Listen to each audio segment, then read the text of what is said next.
It's a great pleasure to introduce Claire Antrobus, who is an engaged trustee and also an independent consultant, and she's going to chair the first of this afternoon's discussions. Thank you.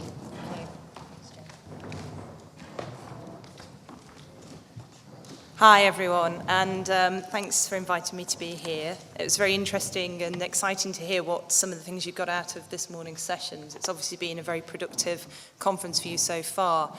Just to say a few words of introduction to this afternoon's session, Exchange 3, which will be taking place in two parts. We have Chris and Sarah, who are going to be sharing with you their experience before the tea break, and then Louise will introduce a second half with some case studies and examples of how organisations and individuals are developing innovative and different ways of resourcing and delivering arts and education projects. The overriding theme of this afternoon is against this difficult economic context, which I'm sure came up yesterday, how we can find new ways of making arts education practice happen. And before I hand over to speakers, I just want to say a few words from my experience, and particularly drawing on a research project I was involved in a couple of years ago, which some of you may have seen the outcomes of, a project called Capital Matters by Mission, Models and Money. And we looked at what it took to make a successful business model, or what were the features of a successful business model for arts and cultural organisations across art forms, but museums as well as galleries, theatres. And it's just a word of caution really about, we're thinking about resources, we're thinking about money, but money shouldn't be the be-all and the end-all of our conversations. And the thought that, as a consultant and as someone who used to run an art gallery in Middlesbrough until recently, the thought that we can replace the public funding that we're losing at the moment through private funding is one we're all trying to do, but it's very, very difficult. We can spend an enormous amount of time exploring new income generation options, new sponsorship packages, and we need to do that. But it's not the be-all and the end-all. And what we found made for successful business models was not finding the secret to the way to exploit your intellectual property or to use technology to generate giving. What the organisations had in common, which were thriving against this challenging backdrop, was actually, and I found this very heartening, a very strong focus on their audience. And it was those organisations which strove to understand what their audiences and their participants wanted and needed who were doing best in these challenging times. It was leadership which was collaborative, and I mean by that the board as well as the staff of the organisation, which sought collaboration internally and externally, and particularly took care to make sure the vision of the organisation was widely shared beyond the core programming team. It was a genuinely shared initiative, and that with that there was a can-do entrepreneurial attitude throughout the organisation. There was flexibility in staffing models, and I think there was some discussion of that in some of your international examples yesterday, but organisations were having to get very creative about how they brought in specialist resource, fixed term, freelance, how they shared resource with other organisations, how the different models for paying and resourcing the skills and the capacity. And finally, there was a very strong focus on understanding impact and understanding the value that was being created, which links to some of what Sarah's been working on recently. But those organisations who understood that well were in a very strong place to do it well, resource it well, and to attract external investment. So I shall hand over now to Chris, who is a futurist, who's going to share with us his experience. Thank you.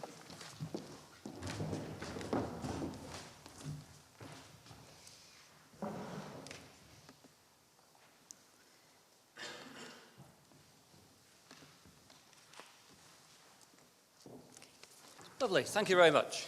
A deathly silence descended there. It's very good, isn't it? You're all digesting your lunch. Good afternoon, everyone. I'm Chris Barnett. As has been said, I work as a futurist. That doesn't mean I know things like next week's lottery numbers, sadly. The role of a futurist is not so much to predict a single future as to predict a range of possible futures, and then from those people can make choices about their actions that will determine how the world will actually progress. So very much I see my role when I work with all sorts of different organisations as much as being about future shaping as it is about future gazing. This afternoon, I basically want to speak about three things. I want to say a little bit about the challenges ahead, the things that all organisations will have to deal with in the coming decade or so. I want to say a bit about how technology may feed into the solution, but with a great big health warning around that.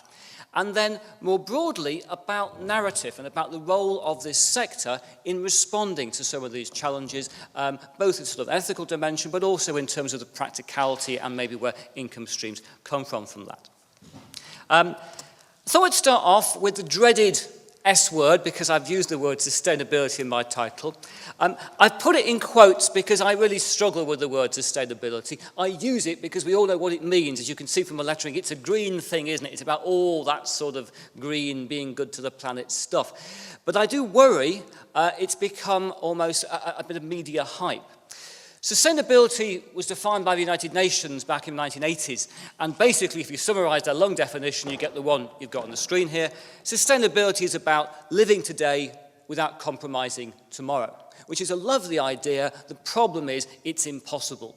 Life is a physically consumptive process. Everything we do personally and in business makes life worse for people to follow. So it's all about balance and how much we believe we can go on destroying and everyone else will put up with it. And that's the first problem with sustainability. The second one is even worse than that, I think, in that it's become almost, we can go on living as we do today, providing we do it sustainably. It's a nice little get-out clause, isn't it? We can keep going with life just as it is and go on the same foreign holidays and buy all the same stuff, but it's all right. Someone's recycling it and making it all right. And of course, again, that doesn't work either. So I have used the word here because I haven't got another one, but do be aware that's the perspective I'm hitting this from. Do you want a few challenges? Yes, they cry. I will respond to my own questions because I get better answers that way. First one. Peak oil. Oil is clearly the lifeblood of industrial civilization, and it ain't going to last forever. If you believe BP, who do the best figures on this, we've got about 47 years of oil left. But well before we get to that point, we will hit peak oil, as you see demonstrated by the graph on the screen. Peak oil is the point in time when global oil production reaches its maximum and beyond which it starts to decline. The data here in this chart is roughly right. It's massively smoothed out to make it look neat. But basically, the guess is by most people in the area, for example, UK Energy Research Centre, is that we will hit peak oil somewhere between about 2020 and 2030. And many people are much more towards the 2020 end than the 2030 end. The University of Kuwait, who know a bit about oil, they reckon about 2016 is where they place peak oil. So this is not something that isn't far out to the future. Will hit many of us fairly soon. And as I say, it's not about running out of oil. It's about maybe saying a 5% difference between supply and demand. Imagine by the end of this decade, prices of oil up by a factor of 5 to 10. That's a perfectly reasonable proposition. It's the sort of proposition that all businesses should be thinking about. Would that put you out of business, 5 times increase in the price of oil? If so, think about your business. So that's the first challenge. I'm not depressing you already, am I? That's good. You've had a nice lunch. It'll take a while for you to get depressed. Second one, climate change. I could spend the whole afternoon talking about climate change, but I'm not going to because someone down here will throw a card at me saying, stop, stop. But we all know that there's a lot of evidence now that the Earth is warming, and it's probably linked to human action.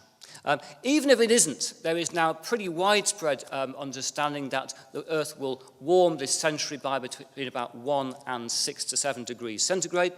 To give you an idea what that means, 2 degrees of warming would probably kill 40% of species on the planet, including most of the Amazon rainforest. 2 degrees of warming would flood land home to one person and business in 20.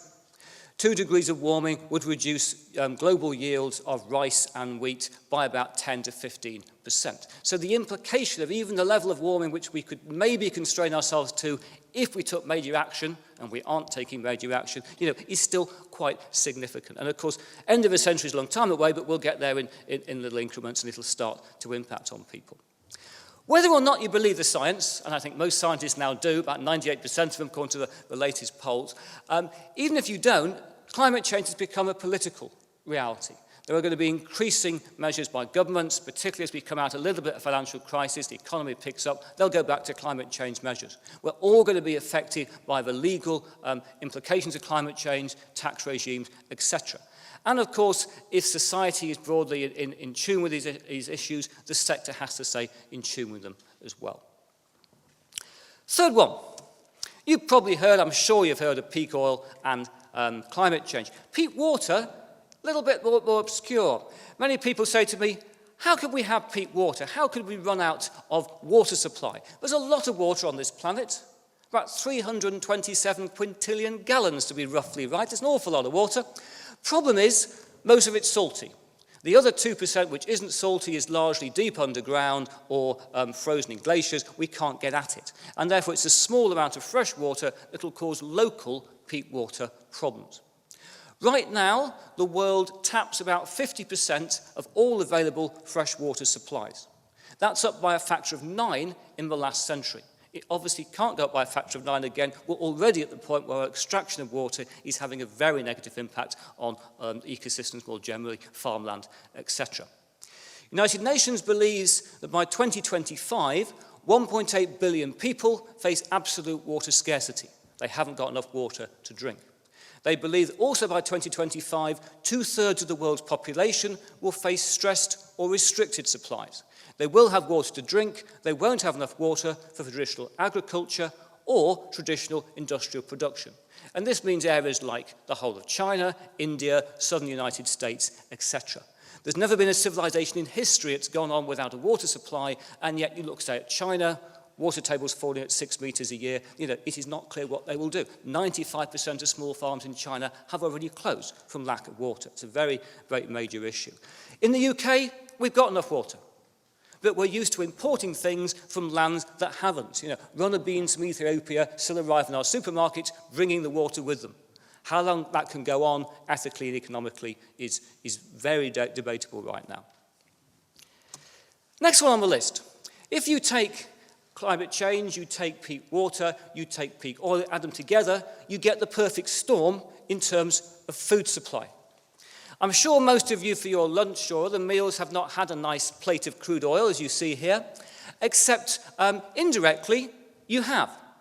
In a developed nation, every calorie we eat consumes about 10 calories of oil to actually get it there, to make pesticides, to run farm machinery, packaging, etc. Our food supply is intensely oil dependent. If you had 1 kilogram of breakfast cereal, one of those great big boxes of cornflakes, that's about half a gallon of petroleum. When you start looking at food that way, you recognize we're very dependent on oil feeding in. So as oil supply goes down, it'll hit food. Climate, I said already, will hit food supply. There's also the issue that we've got the world industrializing, eating more meat. The more a nation industrializes, the more meat it consumes, we run out of land. Again, look at China. China's population has gone up by about 10% in the past decade. Its consumption of meat's gone up by a factor of 4. There isn't enough land on the planet to grow the meat to actually allow us all to eat a diet with the same level of meat we currently eat in the UK. And all the major supermarkets know it. We're all going to be much more vegetarian in the next sort of decade or so. You might be thinking, well, it's all right, we can eat fish. Sadly, we can't. The Census of Marine Life back in 2010, decade-long study said 90% of fish stocks are in terminal decline. There will be no fishing on a commercial scale by 2050 unless we do something drastic. Once again, we aren't doing anything drastic. Again, I'm not depressing you too much, are they? These are not problems, these are challenges. Final challenge is just to point out that, of course, it's not just climate and water and food and oil. It's everything. This is a chart from the United Nations back in 2011, and it basically shows the world's consumption of everything. And it tells us that back in 2010, the world used about 50 billion tons of stuff a year, metals and minerals and biomass, everything else, all put together. And that by 2050, if nothing changes, and guess what, there's no sign anything's changing, by 2050, we'll use about 140 billion tons of stuff a year, almost 3 times more. That stuff will not exist. You don't have to be a resource scientist to know that. Something is going to have to change fairly dramatically or we're all in serious trouble. So, there's some challenges. What can we do about them? Let's start with technology, but as I said at the start, it's not the only fix. Technological solutions, question mark. Who said I'd forgotten that slide was there? 3D printing. If you had to pick a technology at the moment which is capturing people's attention, it seems to be 3D printing. Yesterday I spent the day at the 3D print show in London with people 3D printing all sorts of weird and wonderful things. Oh, thank you very much. I've got a friend in the audience. 3D printing is a technology, as you probably know, that builds things in layers. You build objects in a computer or you scan them to get into a computer and you put down layers of plastics or potentially metals, ceramics. I saw some great machines yesterday 3D printing in wood and concrete. You can print all sorts of things out by building them up in layers about 0.1 millimeters thick. This is a sort of consumer printer you can see on the screen, about £1,000 worth of stuff you can buy, sit on your Wi-Fi network and print out green rockets or whatever else you want to print. You might be thinking, how does that help with the sort of problems I've been outlining? Well, 3D printing, for a start, enables localization. You can make things close to where people are. We spend about $1 sales dollar in 7 on transportation at the moment on the planet. That is not going to be going on much longer. It will allow people to repair things. Yesterday I saw someone who was sticking to the line of saying, well, we'll all be able to print spare parts for our washing machine. And they'd actually printed the entire washing machine just to prove it could be done on a home printer. It had cost them nearly £11,000 to do it, but they'd proved the point. Potentially, as the technology improves, we'll be able to mend things because you'll always be able to get the spares. You just print them out when you need them. And it's not just small scale. This is a tiny consumer printer, but in industry, it looks more like this. Now, you might be thinking, is this a very small man or a very large printer? It's actually a normal-sized happy man for a company called Vauxhall Jet and his very large printer. He can print on this objects up to 4 by 2 by 1 meters in size, in plastics, or they can print in sand, which means you can print a sand cast, but you don't have to make the pattern to put the sand around. You print out your sand, pour in your metal, and you've got an object. Saves a lot of resource in doing that. Talking of resources, beyond localization and actually allowing repair, we can also use 3D printing to save material. Here is a picture of an object 3D printed in metal. It's a hinge from an Airbus aircraft. In fact, you can see there's 2 there. You can see that. The one in the front is a 3D printed hinge. The one in the back is a traditional cast hinge. The one in the front does exactly the same job, but it uses half as much material, because by additive manufacturing, added on layers of metal rather than starting with a block of metal and taking stuff away, you could actually save a lot of resource, and you can make there a much lighter hinge. Half the weight saves fuel on the plane. Rolls-Royce at the moment is looking to 3D print the majority of civil aircraft engines. Why is it doing it? Material savings. It reckons it can make a 1-ton engine with 1 ton of metal. You might think, yeah, what about it? But at the moment, they make a 1-ton engine with 6.5 tons of metal. Both ends up on the floor. Oh, and there's a picture of artistic stuff with 3D printing. Someone in a vague 3D printed dress. I saw a bizarre fashion show yesterday with 3D printed all sorts of things. And the Victoria and Albert Museum on the other side of the screen has started to print out some amazing stuff. There's some incredible art going on with 3D printing. But it will also be organic technology. Synthetic biology might not be the first thing on your mind in the morning, but it's an incredible technology for saving resources. It basically means breaking down life into little pieces. They call them biobricks, trademark on the end, and basically you take your biobricks, you plug them together, and you make synthetic bacteria, like you can see here on the screen. What would you do with synthetic bacteria? Well, you might feed them corn, you might feed them algae, and they could turn it into, say, biodiesel. They could turn it into bioplastics like PLA, bioacrylics, make your paints out of, potentially replacing oil in many situations. And again, doing it locally, because all you need is someone to create the bacteria, and you can take them anywhere you like, grow a vat of algae, and you've got materials available. Can you make materials to feed a 3D printer, you cry? Yes, you can. All that technology exists. Potentially, you could grow your algae, feed it into your printer, print your things out. When you've got more recycled bacteria, a beautiful loop. Not, of course, anything you make would ever want to be thrown away. Now, of course, I've said already that the world faces problems with land supply. So synthetic biology is great, but if we've got to grow crops to feed bacteria, where do they come from? vertical farming is potentially one of the answers. Vertical farming is the idea, as you can see in these grand visions on the screen. We will build farms in cities in layers, skyscrapers growing food in the middle of the city. Again, saving on masses of transportation, taking oil out of food supply, fresher food, we won't lose 10% of our food in transportation, etc. Now, when people look at these pictures, they tend to go, Chris, you're mad. No one's ever going to build one of those. So it's worth pointing out that there are people starting.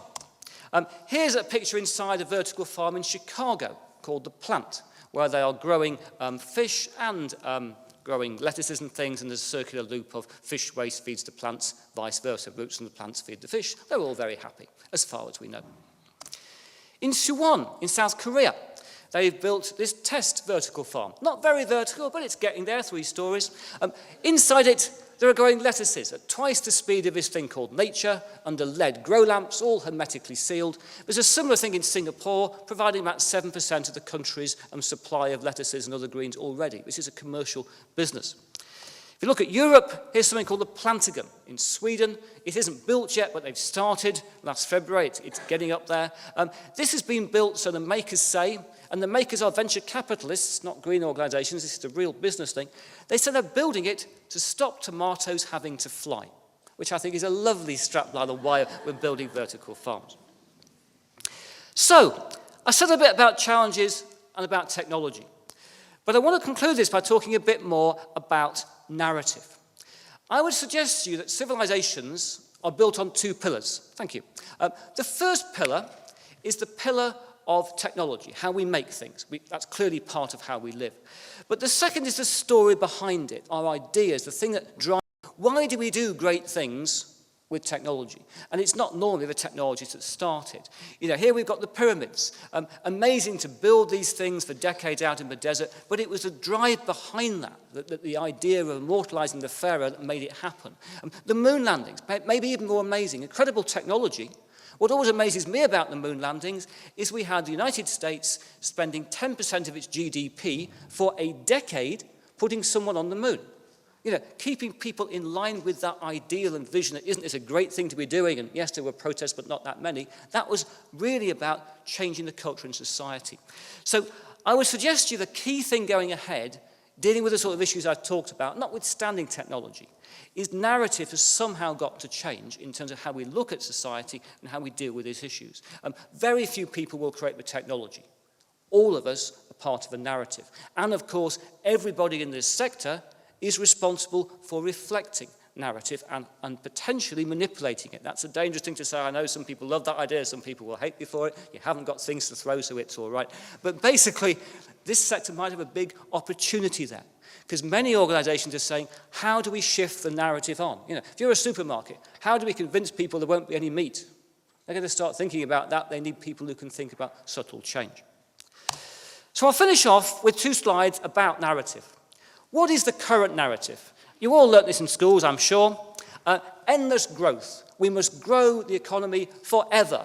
Why? Because if we don't, it's bad for the economists and the BBC on the news have nothing to talk about. We must grow forever. We know that in the natural world, if we have constant growth, we call it cancer and obesity, and it's bad. But for some reason, the economists believe we can grow the economy indefinitely. We have, because of that, clearly bankrupted the future to save the present. John Maynard Keynes, the great economist who's done so much damage to our world with his thinking over the years, had this lovely phrase, in the long run, we're all dead. He kind of missed everybody else. Sorry about that, we're all still here, sort of keep taking the folly of the economist, but there we are. Disposable culture. We live in a society today where, unlike our grandparents who saved for things and kept them for a lifetime, we typically buy things and throw them away before we've actually paid for the things. That cannot go on indefinitely. Technology is always best, except, as you know in this sector, it isn't. And finally, globalization's marvelous, isn't it? If we can make something 10,000 miles away, we should do. You probably can't. You'd be coming back again, wouldn't you? But 5,000 miles away, it's a marvelous idea. So I'll leave you with maybe where we're going. I obviously don't know the new narrative, but this is my suggestion. It's about demanding less, valuing more, connecting ourselves with things. We've lost the association with things, bizarrely, by having so many of them. It's about repairing things, not replacing them, coming back to the value of craft, valuing the fewer things we have and maintain and keep. It's about localization. There are so many people now, from presidents all the way down to people like me, going, yes, actually, globalization's had its day. I'm sure we'll look back in 20 years and go, what on earth were we doing with that madness? Technology, only when we need it. Why have we been using technology so much since the Industrial Revolution? It's easy. We've had cheap energy. You may say, Chris, we haven't got cheap energy. I assure you, currently, we still have cheap energy. A collage approach. The world will get more difficult. Energy at the moment, someone says, put up a solar panel, put up a wind turbine, you'll get 10% of your power. Most people go, well, that's rubbish, won't bother with that then. In the future, things will be more difficult, bits from here and there. Every business will make a bit of energy, a bit of power, grow a bit of food, etc. It's a different state of the world. And finally, coming back to where I started this section, community over economics. Perhaps coming back to a world where we recognize that most people, if you say what matters to you, do not say straight away money. They say family and community and things like that. And yet, all of the decisions that drive our world, and certainly the one the BBC keeps reporting, and other people as well, of course, I just have it in for the BBC today, we seem to be obsessed with economic decisions. Somehow, we've got to get the narrative back away from economics. Okay, if you want more of me, I have various books and things out there. There's a website called explainingthefuture.com. My most recent books of this year and last, as you can see there, 7 Ways to Fix the World, covers some of the things I've got on about this afternoon. Anyway, that I think is the end of me. Have I done my timing right? I have. I've got a thumbs up as well. That's got to be good. So, thank you all very much.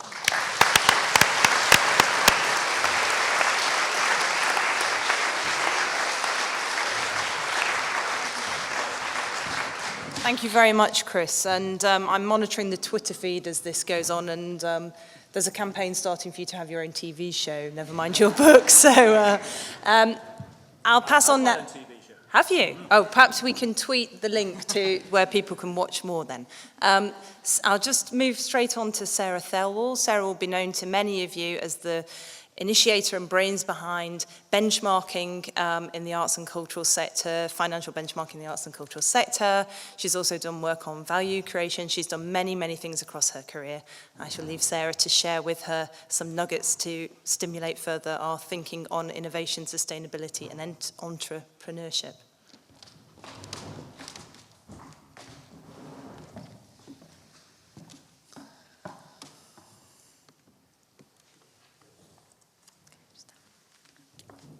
Thank you very much.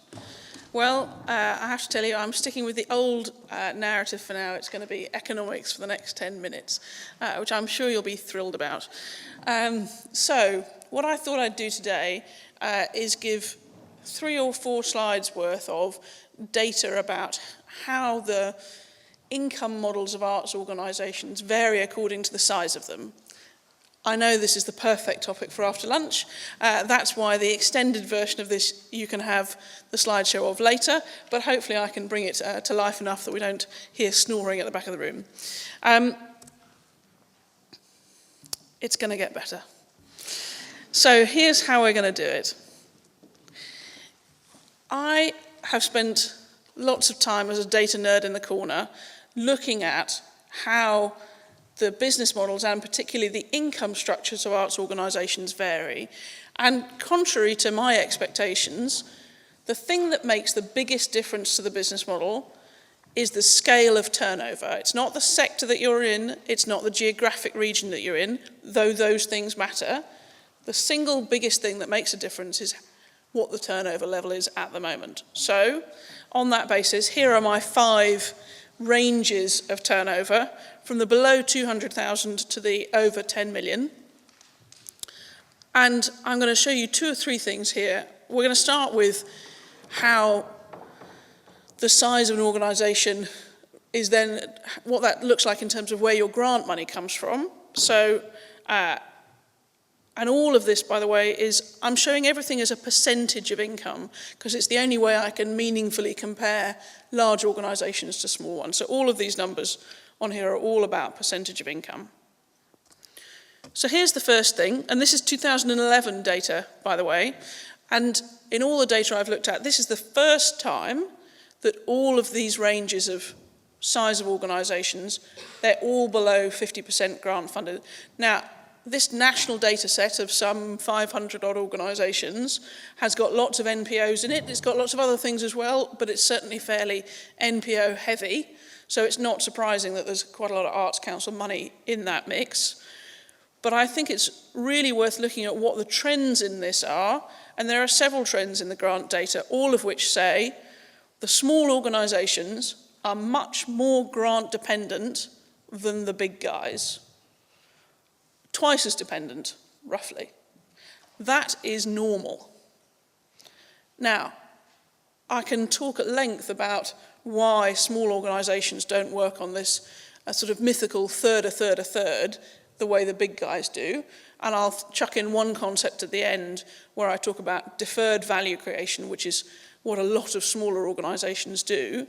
But my kind of first message is to say, look, there is a huge difference. It comes out clearly in the data. It's nothing new to many of us. Intuitively, we know that this is the case, but I think it's useful to have the facts. And that's where the stuff I've been doing with the culture benchmark has got something new to add, is we haven't looked at the data like this before. And the way that people who are using benchmarking are doing stuff with this is that they're sitting down internally and with their stakeholders to say, I really want to understand what normal looks like. Because only when we've got a really good handle on that can we do a better job of diversifying our income, deciding how important things like donations and sponsorship are. You know, we can base it on the facts, not on the pressure from above to do something about it. So there we go. That's the kind of core funding thing. Similar trend in terms of other Arts Council money, but also in terms of trusts and foundations.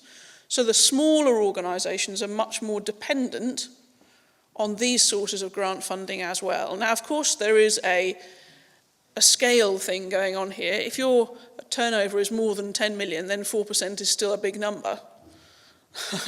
So the actual pounds, shillings and pence of this, 4% is a lot up there, but it's a really crucial part in a smaller organisation. If that disappeared tomorrow, you would feel the pain of it very quickly.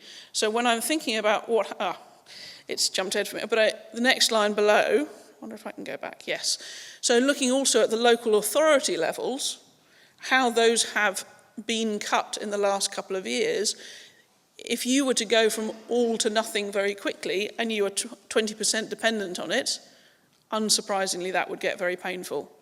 So here's the kind of overall level of grant dependency we've got at the moment. By the way, that figure is quite a bit different from 2010. The smallest organisations were 75% grant dependent only 1 year previous to this. So, and all of those figures have dropped.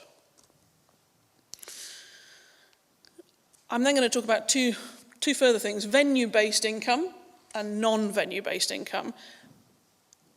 Without trying to be facetious, the thing about a venue is it offers you a bunch of location-based ways of earning income. Tickets being the obvious, but also cafes, shops, space hire. So this stuff is only relevant if you've got a venue.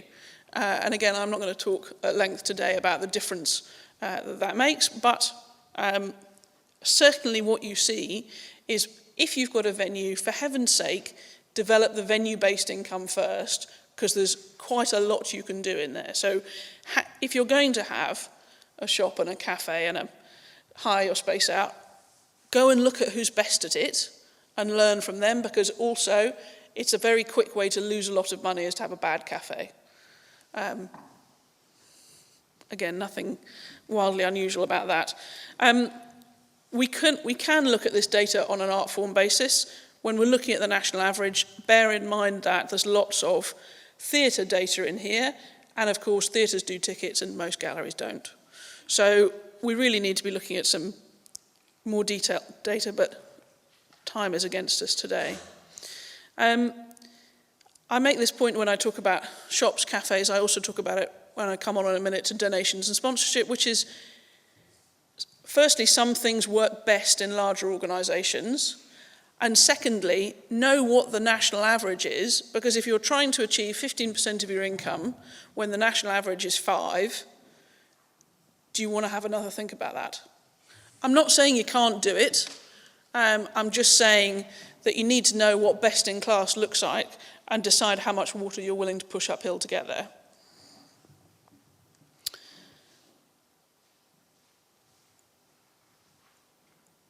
Okay, so that's a quick flick through venue-based income, and I've got less than 2 minutes to go, so I'll keep going. Non-venue-based income, by that I mean things like sponsorship and donations, royalties, subscriptions, etc. My big point in this lot is that private giving is not the great saviour. Whatever we might like to think will come out of programmes like Catalyst, etc., please don't spend 15% of your resources achieving what might be 5% of your turnover. I know that's not a wildly popular message, but sometimes I think the reality check's important. The piece I want to end on in this is to reflect on why small organisations are different to large ones in their business model. It is not because small organisations are not as good as. It's got nothing to do with quality of staff, or it's not driven by, there are fewer of us and we've got, there's lots of, it's a mini-me thing. It really isn't. What it comes down to, in my view, is that small organisations create deferred value. What do I mean by that? When the Chisenhale Gallery first worked with Rachel Wright 20 years ago to produce Ghosts, nobody really knew what the value of that work was going to be. It mattered at the time that they did it. It's only 20 years on when that artist's career has developed to the point where she's won awards around the world, become a turner, blah, blah, blah, blah, blah, where the value of that work has been recognised, that we know that it was worth it.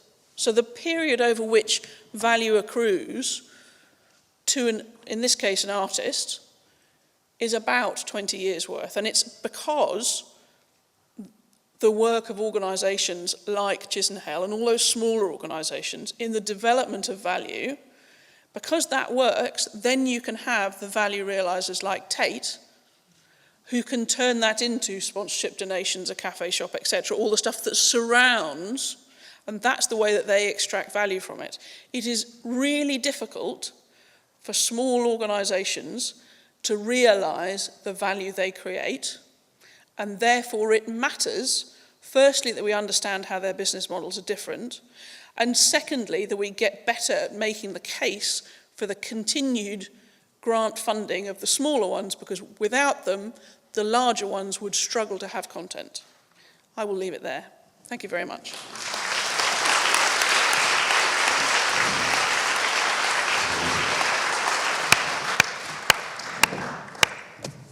Thank you very much, Sarah, for that overview of the financial shape and the opportunities, and perhaps some of the opportunities to think twice about before chasing, and to introduce that concept at the end around where the value sits in the chain.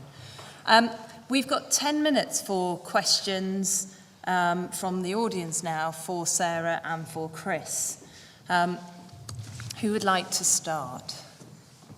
Yeah, I have one. Could you say, there's microphones roving.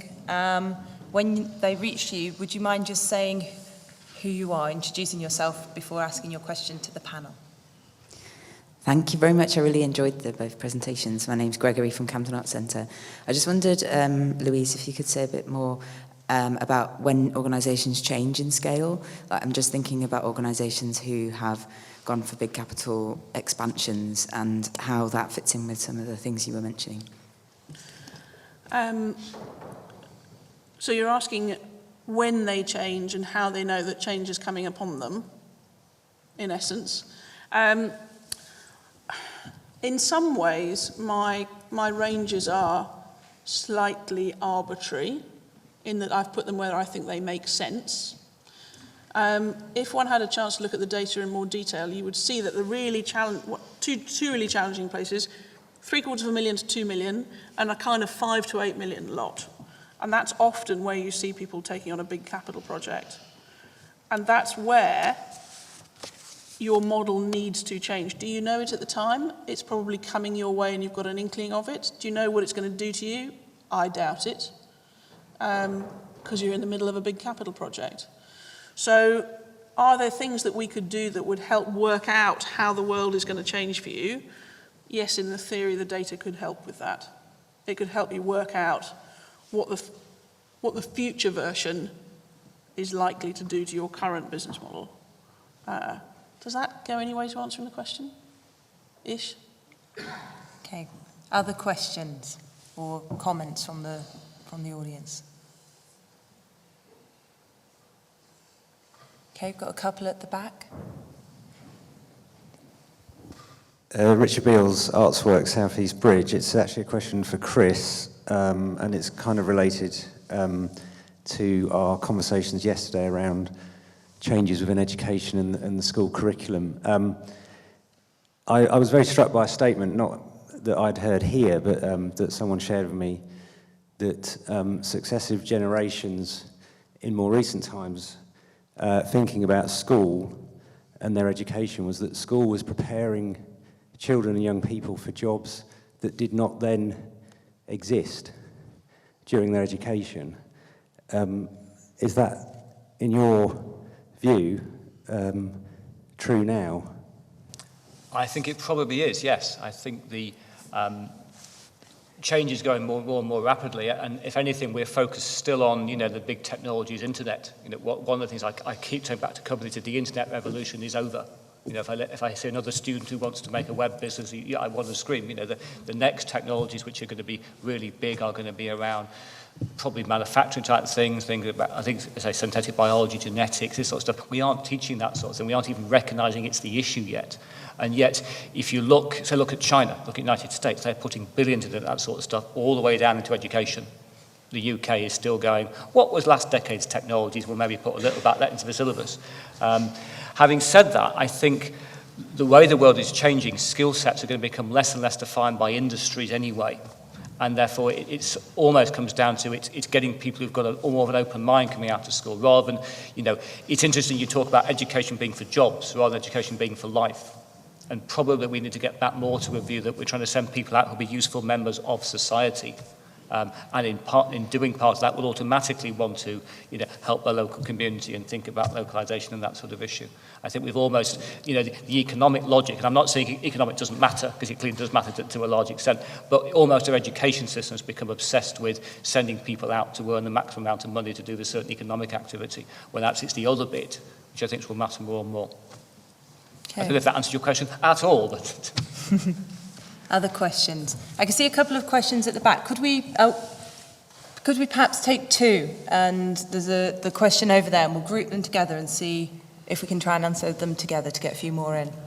So shall we just hear this one first? Okay, my name's Hilary Jennings. It's a question for Chris. I've heard a lot of talk about about 3D printing as being kind of a potential solution to mass production, to repair and transport costs. And has any research been done into the resource and power implications of having potentially millions of small individual printers operating, and the power that they would be required to operate, as opposed to having fewer centralised production facilities and the transport? I'm not saying one or other is right, but rather than assuming one will solve the other, what has anyone done in research into the potential implications? So we have a question about the pros and cons of that. Can we take the other question from the back and perhaps get the other mic ready for the third question?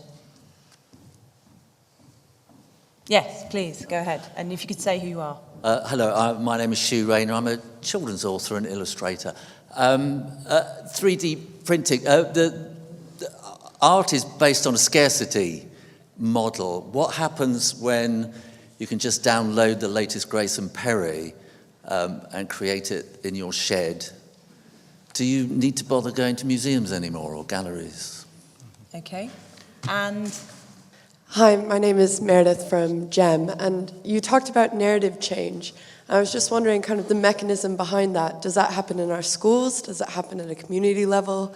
Or does it come from the government? Does it come from the media? You know, how do we actually go about convincing ourselves to become vegetarians or any other kind of narrative shift like that? Okay, so we've got, Chris, do you Three want to have there. a stab at that? Shall I have a stab Could at you have a those? stab at the 3D printer question and the final question? And I'd like to kind of broaden out the one in the middle about where do the museums and physically going to museums fit into this Okay. future? Because I'd like to bring it back to Sarah too. Yeah, in terms of the power thing, I don't think anyone's done a lot of research on that in terms of do you use lots of smaller, lots of larger printers. However, I think the media's become obsessed with us all having our own printers. Most printers sold are now consumer printers. It's 8% of the industry. No one seriously in the industry thinks we're going to be making anything significant at home. The big growing area will be bureau services, because at home you can print in plastic. At a bureau, you can print in plastics, metals, ceramics, the whole lot. And therefore, I think home printing is great. The sort of printers we put in schools are great to people to go, wow, that's a printer. But that isn't going to be the way it develops. It is going to be more centralised. In terms of narrative, I think it is very much bottom-up. I think it won't come from government, if only because government is based on a short-term model, basically around an economic narrative itself. I think you see it in things happening at a community level. Things like, say, local currencies is a good example. We've got quite a few of those in the UK now. Money, I think the Bristol pound is described as money that sticks to Bristol. You can only spend it in Bristol. It can't be sucked out around. And I think it's that sort of thing that will drive it forward.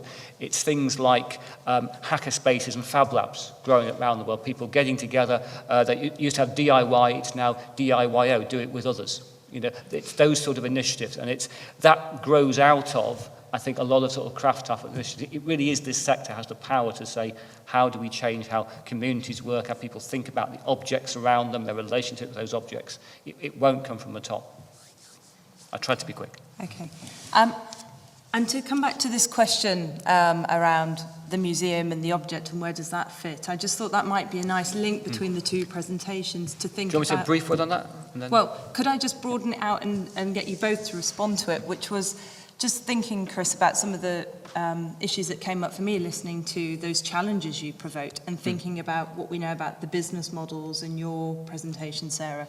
So many of our galleries and museums are premised on our regeneration ability, our ability to bring in tourists to get people to travel, to visit. We measure our success in how many people come and how far away they come from. And that's a huge part of the business model and the vision for many of our galleries and museums going forward. And I was just really struck by your focus on reducing transport in the future. And I was just wondering if you might have any reflections linked on those, and Sarah, you too, about how these two things intersect and perhaps collide. I think it comes back to the business model of where the income comes from in terms of a piece of art. If you go back, several hundred years, people who wrote books generally wrote the one book. They were complicated to reproduce, and therefore, you just had not quite a single work, but not many of them. We're now heading towards a situation where the same is going to be true for a piece of art.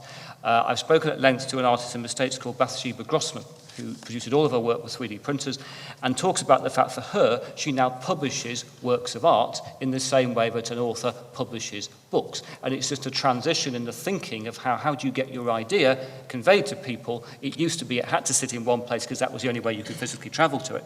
But now increasingly, you'll be able to create the piece of art, and it's, and she talks about saving less waste. She doesn't mess around in the studio with 20 variations, all the waste in the computer, and it's printed out close to the customer. So I think to some extent, many more artists will get used to a transition we've been seeing for hundreds of years. And, the transport thing is not we'll all choose not to travel.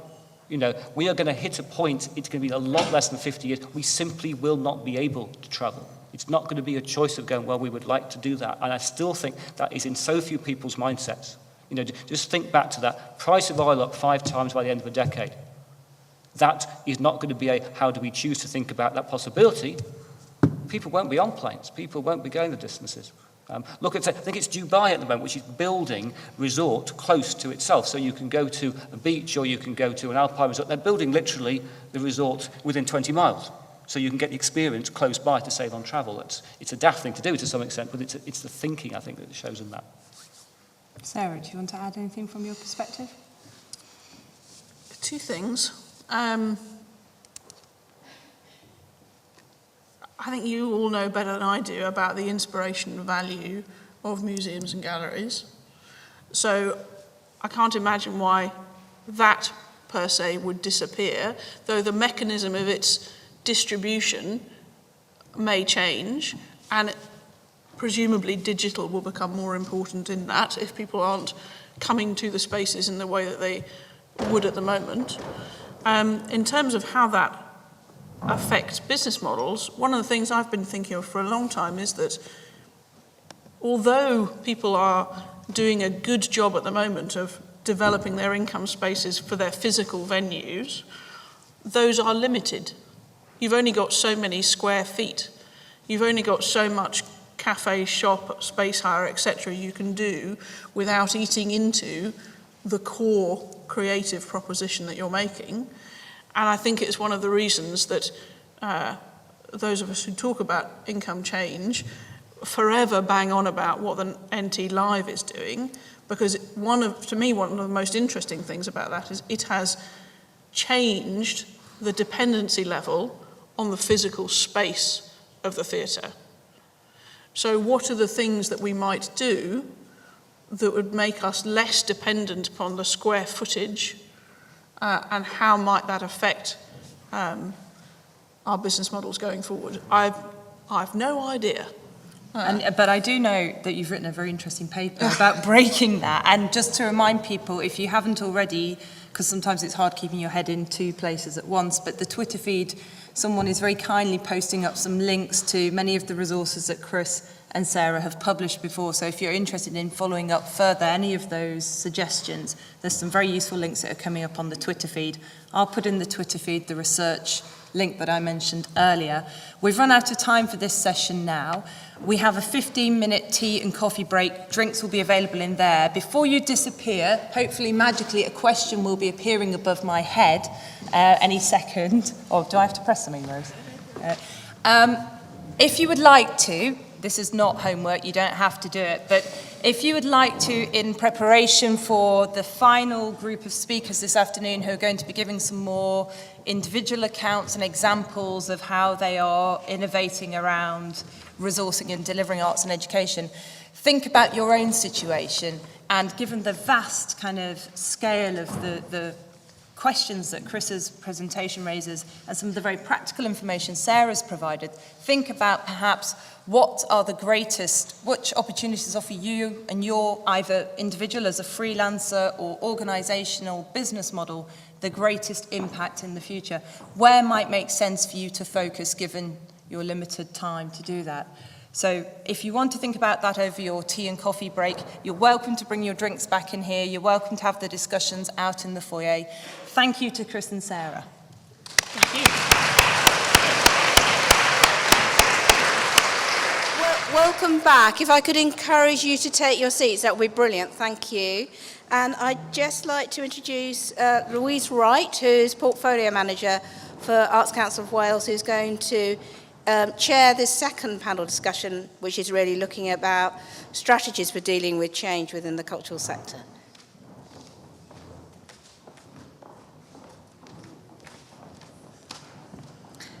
Thanks, Jane, and thank you for the invitation as well to take part in the conference this year.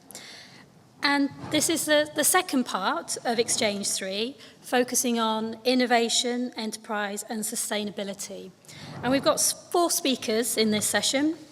And our first speaker is Dr. Steve Ball, Associate Director of Birmingham Repertory Theatre and Chair of Birmingham Arts Partnership Learning Group. And then we have Hannah Barry, founder of Bold Tendencies, based in Peckham. Our third speaker will be Caroline Wright, who will focus on the current conditions for good practice. And she's an artist and member of Air Council and representing Air here today. And I'd just like to flag up that in your delegates pack, there's a handout focusing on paying artists. So if you could just, if you have that to hand when Caroline's doing her presentation. And our fourth speaker is Melanie Keane. And Melanie is a Senior Relationship Manager at Arts Council of England, focusing on the visual arts. And these 4 presentations are going to be really rich in focusing on experience and approaches. And going to be very highly practical as well in terms of, I think focusing on the question that you were set before you had your tea break, looking at how these things apply to you and what you could prioritise. And I was also struck in the last session by Chris's new narrative and about value and about us articulating and understanding what that value is, especially from small organisations. And with also looking at what Sarah was talking about as well in terms of that deferred value. And these 4 sessions, they're really going to look at examples of acting creatively to develop partnerships and collaborations and how that can maximise income and resources. They'll also be reflecting on a transformational initiative with significant impact on people, place and community. We'll be looking at this from the artist position too.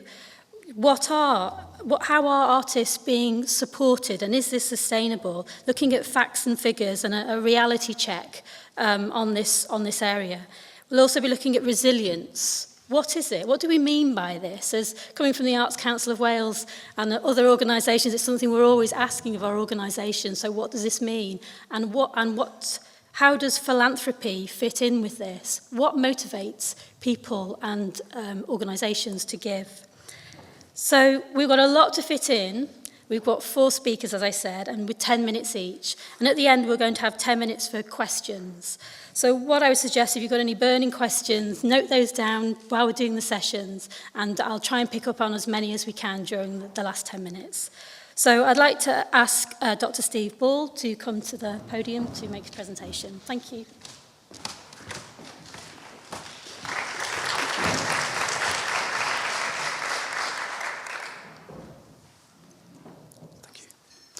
Good afternoon, everyone. Many thanks for inviting me to speak at this conference. My name's Steve Ball, and I'm the Associate Director at the Birmingham Refugee Theatre. Many of you will have passed the Birmingham Refugee Theatre during the course of the last day or two. We're in Centenary Square. We're part of the new development, which also houses the new Library of Birmingham. For any of you that haven't been inside yet, please take the opportunity to go and look around. It's the most amazing people's palace of a library. That's, without exception, people that have been into the building, regardless of what they think of the outside, absolutely love being inside the building and the surprises that it presents. It's a really important year for us this year at the Birmingham Refugee Theatre. We've got a new artistic director, Roxana Silbert, the second female artistic director in the 100-year history of the theatre. It's our centenary. The first Birmingham Refugee Theatre opened on Station Street in the original Birmingham Refugee Theatre, now known as the Old Rep, in February 1913, so it's our centenary year.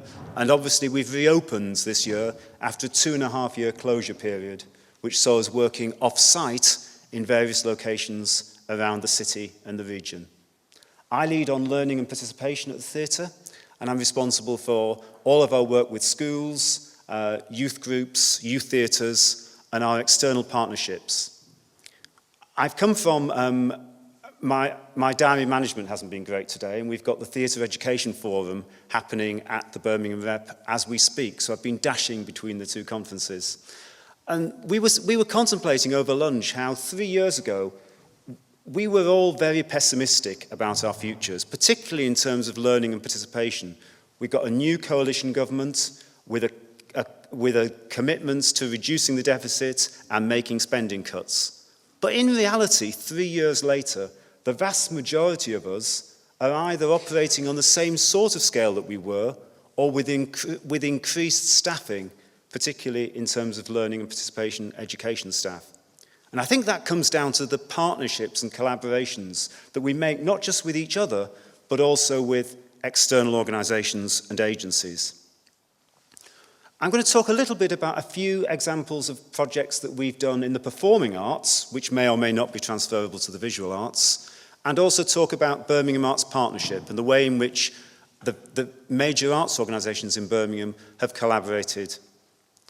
Let me begin, though, by telling you about a few of the projects that we've done at the Rep that have involved external partnerships. One was Rep's Children, I was struck when I arrived at the Birmingham Refugee Theatre 10 years ago.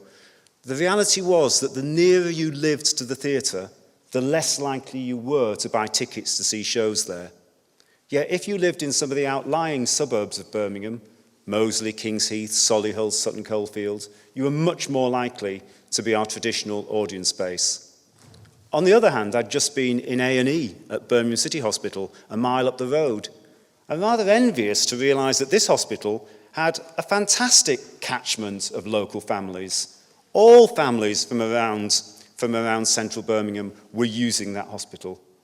So we developed a project called Reps Children, in which every baby born in October 2004 was offered a free theatre experience every year for the first 10 years of their lives. 400 babies were born that month in Birmingham City Hospital, and 240 families signed up to the project. Last month, we had the 9th birthday party for those babies who've grown up with the theatre. And many of them would never have engaged with a theatre like ours, but for them, theatre going has become part and parcel of their education and leisure activities. The first project that we delivered with them 8 years ago was a project called Open House, a multi-sensory theatre piece in which 12 babies and their parents saw a very brief piece of non-verbal performance and then explored the house. Water play in the bathroom, shadow play in the bedroom, percussive music making in the kitchen. And we repeated the Reps Children project to coincide with our centenary week this year. So every baby born in February of this year, both at City Hospital and Heartlands Hospital, was made the same offer. So I directed this open house piece again only a couple of weeks ago. And again, it's been a fantastic way to engage those families, but also to work in partnership, first time around with the Primary Care Trust. They obviously don't exist anymore, but now with hospitals and early years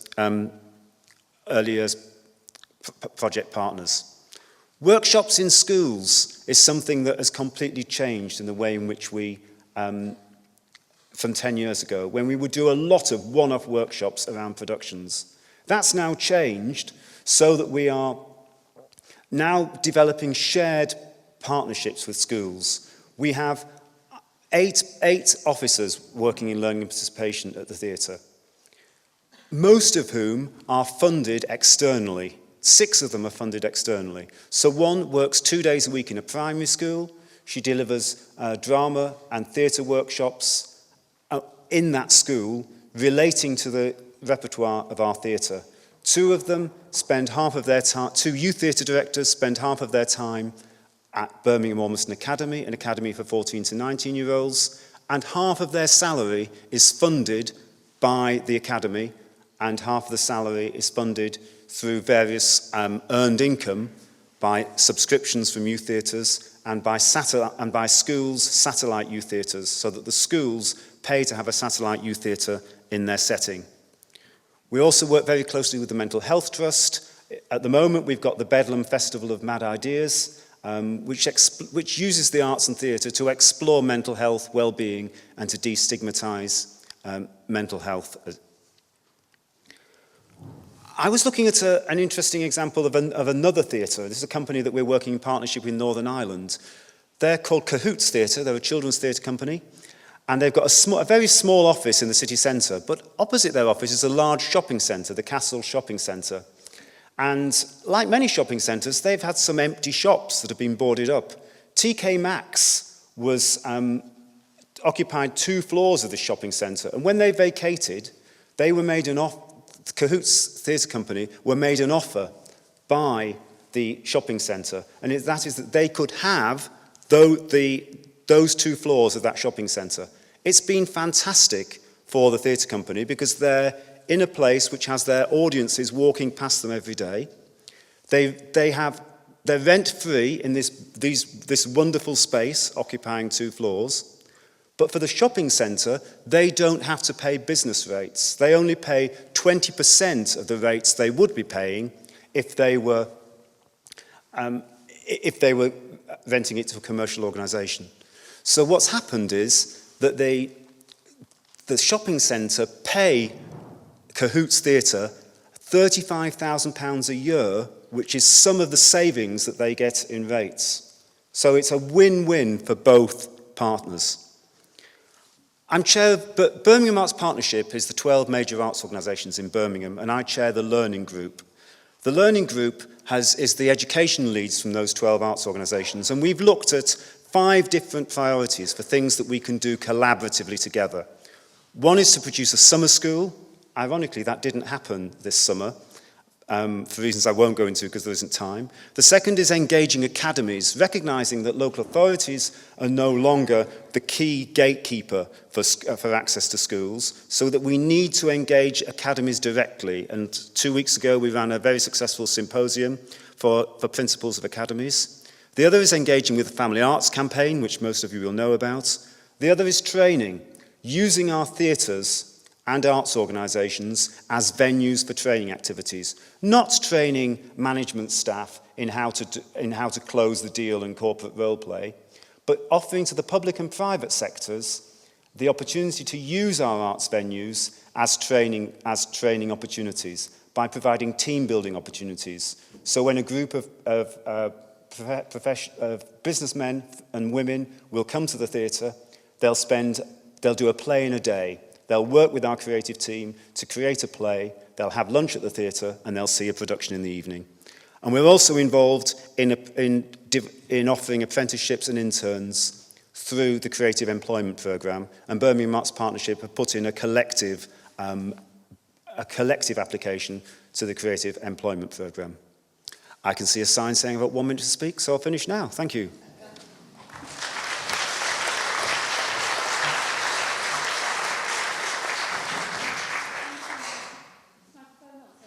Steve, for sharing with us some of the dynamic relationships here that you're involved in Birmingham. And I'd like to invite Hannah Barry to speak now on her work with bold tendencies. Thank you.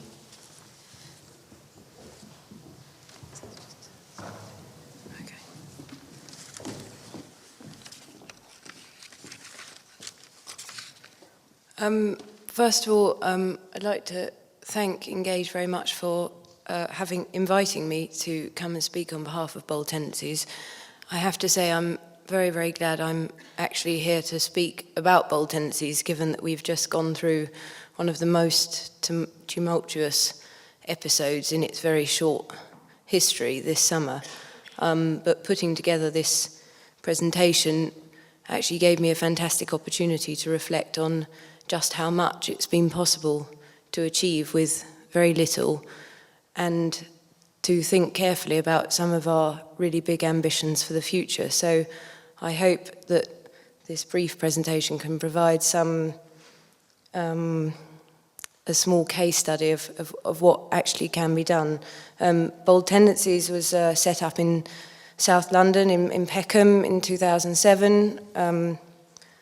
We were very lucky to be seeking out buildings at a time that Southwark Council showed us this unbelievable, unused, multi-storey car park in the centre of Peckham on the High Street, Rye Lane. The top 4 storeys had been unused for probably 15 years, and the council let us take on that space on a rolling. Well, first of all, it was on a pretty low-key agreement, if any agreement at all, and then a rolling lease, and more recently a proper lease. So we began to, we thought we could do 2 things with this building and the organisation Bold Tendencies, which we put into it. One was to commission ambitious works of art, predominantly sculpture, but we then expanded that into commissioning new productions of classical music and dance. And secondly, and really, really importantly for me, was that this project gave us an opportunity to create a completely new system of progress into which all sorts of people who otherwise wouldn't have experience in decision making at a pretty high level. Also, so it's to create a sort of system of progress and opportunity for people at the beginning of their careers. So I thought I could just run through a couple of the commissions that we made across the years. I should add that from a funding point of view, in 2007 we did our first edition and the budget for production was £450. This year, the production for the summer was £140,000, and in 3 months we had 80,000 visitors. Since we started in 2007, I think there have been over 500,000 people visit the project. So I'll just spin quickly through a few things. Fantastic project by Mircea Canzor. Beautiful performance by Ruth Proctor we did this year. Martin Westwood, which was last year. Moving into other things, as I said, we tried to, we felt that this building was really something which could be used for so many different types of work. So we expanded the program into dance and music. And one of the first ways in which we, I was thinking a lot about this idea of plugging things in rather than, because we didn't really have any money to start from scratch. So for the Place Centre for Contemporary Dance, we collaborated with them in the first year, and then the second year we did dance, we collaborated with Sadler's Wells, and then this year we went out on our own and commissioned our own work, but that was a very good way of beginning to do things that otherwise we wouldn't have been able to do in those kind of specialist areas. Another really big part of this kind of idea of plugins is architecture, and the multi-storey car park is an extremely hostile place to go. So we decided to create a number of architectural commissions where people could at best come and sit down and then hopefully stay longer. On the other hand, it might provide a place for dialogue, new opportunities, and all the sorts of things you hope might happen when people have a place to come together. So we also commissioned, the major example of this is Frank's Cafe, which we commissioned in 2009 from Practice Architecture. In itself, the relationship with Practice Architecture is a great example of that idea of this system of opportunity, which I talked about before, because this was the first commission. Practice Architecture was formed to do Frank's Cafe for us. Out of that, they've gone on to form their own practice and are now, very, very busy making a living, being practicing architects, which is very exciting. This is just a view of Frank's Cafe in action. This year we thought again, rethought the space and thought, what could we do to create a different kind of an alternative to Frank's Cafe? So we commissioned this kind of modular dining space which sits underneath Frank's by Michael Levitt. Going back to the idea of wanting to do very ambitious work with classical music and dance, we sort of elaborated the early collaborations to create these kind of permanent annual partners. So we've done classical concerts now for 3 years with an organisation which has named itself Multi-Story, but is a brilliant. They produce concerts of a world-class standard in unlikely places, and we're their major home for the summer season. We've got also a big collaboration with the London Contemporary Music Festival, one with the Copeland Book Market. And all of these things allow us to create a sort of amazing variety and diversity of offer, and co-produce things in collaboration with other organisations, and at the same time, going back to that really important idea of this opportunity system, there are things that Bold Tendencies, though it's still fledgling, it has had a lot of experience, and it now can impart that experience to these younger organisations that themselves then can take off from there. I think for me that's a very, very exciting thing to see that in practice. This is an image of the Copeland Book Market. this is an example of a fitness class that we commissioned in 2012.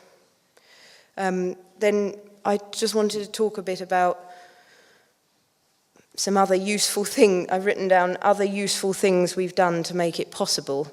So Frank's, obviously when we set that up, we didn't think it would be in any way as successful as it has been, but brilliantly it has provided a major revenue stream for the commissioning programme.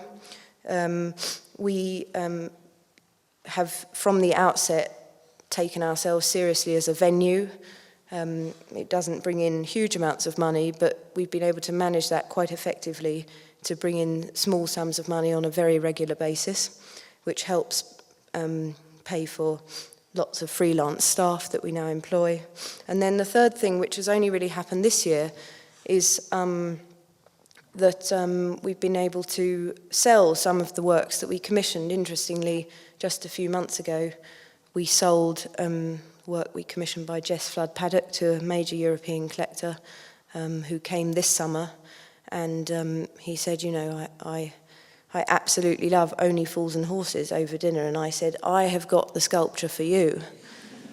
So there we sold that, and it is now going to be installed and have a new life in the home of this wonderful collector. And then just a few days ago, we sold this film work by Nicholas Brooks, which we're very excited and happy about. So that will also have a new life, and for a work of art to have a continuing exhibiting life, I think is one of its greatest privileges. So I think I'm getting to the end. Yes, you can find out more about us here.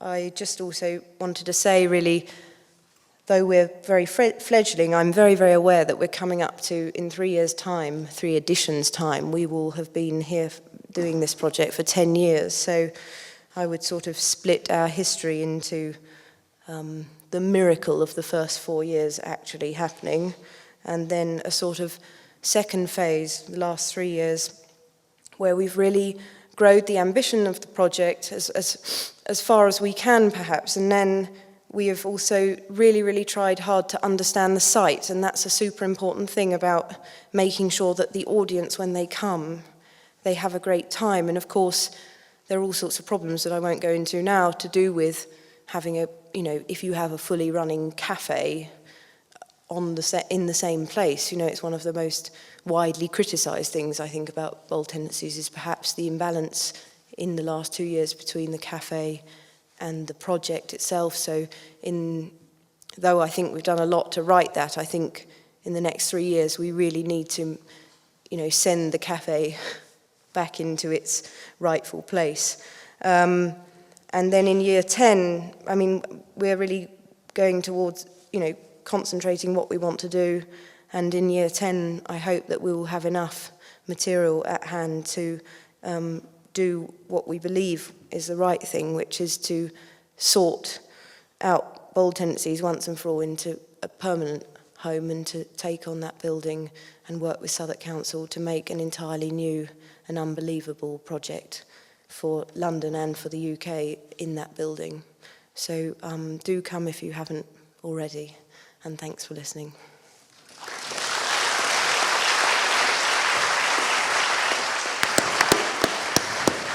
Thank you, Hannah. It's a really inspirational initiative, and I think everybody will agree the slides that you presented gives us a real taste for what it's about, so thank you. And next we have Caroline Wright. So, Caroline, thanks. Thank you. Thank you very much for inviting me to speak. I'm going to talk about the Paying Artists Research and Advocacy campaign that aims to create the need for and confidence to deliver long-term change in the status and recognition of visual and applied artists within exhibition practice and within the wider arts ecology through access to evidence, advocacy, and the consolidation of networks. I'm an artist, and I'm also a founder member and current council member of AIR, which is Artist Interaction and Representation. And AIR forms part of the artist membership of AN, the Artist Information Company, which offers visual artists and applied artists professional benefits and the opportunity to influence arts and cultural policy. The AIR Council is leading a study of artists' experiences of exhibiting in publicly funded galleries, UK galleries. And over 17,500 artists and AIR members are contributing to the Paying Artists campaign. They're core to delivering its aims through advocacy and communications.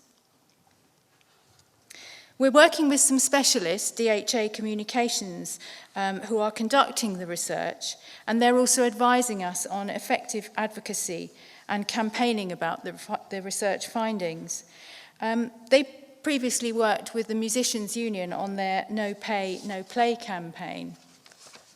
And the aim of the Paying Artists campaign is to generate this advocacy, including very much the knowledge of good practice frameworks to shape positive policy change for artists.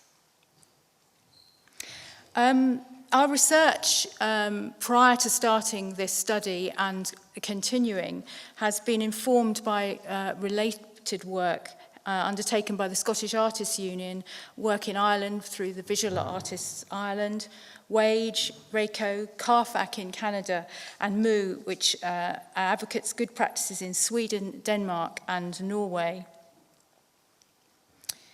So over 1,000 artists took part in the first stage survey, and the results were published in June of this year. And forgive me, I'm going to read quite a few stats out now. In terms of income from practice, 72% of artists earn up to $10,000 a year from their art practice. 17% earn between $10,000 and $20,000, and only 12% earn more than £20,000 from their art practice. Artists cite sharing their work with the public as the most important reason for exhibiting. However, sales, teaching and commissions have been shown to be the most important sources of income for artists. In terms of barriers to exhibiting, nearly half of all the artists responding reported that exhibiting their work is prohibitively expensive, and 63% said they had turned down an offer to exhibit for reasons including unsuitability of the venue, lack of fees, or non-payment of expenses. In terms of income from exhibiting, 62% of artists have exhibited in a publicly subsidised gallery in the last 3 years. 16 of 134 publicly funded UK galleries were cited by artists as providing exemplary support for exhibiting artists. 71% of artists surveyed had not received any fee at all for exhibiting. And of those who did, over a third received a fee of less than £200. Over half the artists that responded expressed dissatisfaction with the level of fee when set against their own experience level and status. And less than a third got any expenses, for example, to transport work to a gallery. Less than half of them received any production support, technical assistance, for example, from the galleries. These stats have been translated into this infographic, trying to present them in a slightly more engaging and visually interesting format. If you want to access this, it's available on the AN website.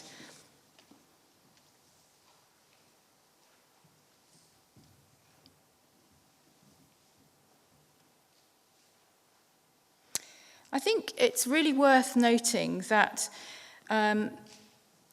this research, this study has been done very recently, and it's also important to say that it's clear that the Arts Council of England they say they are committed to ensuring proper and fair payment to artists in recognition of their professional status, their skills and their experience. The Arts Council say that they require that artists' fees for activities funded by them should be in line with recognised codes of practice. Creative Scotland have a core value.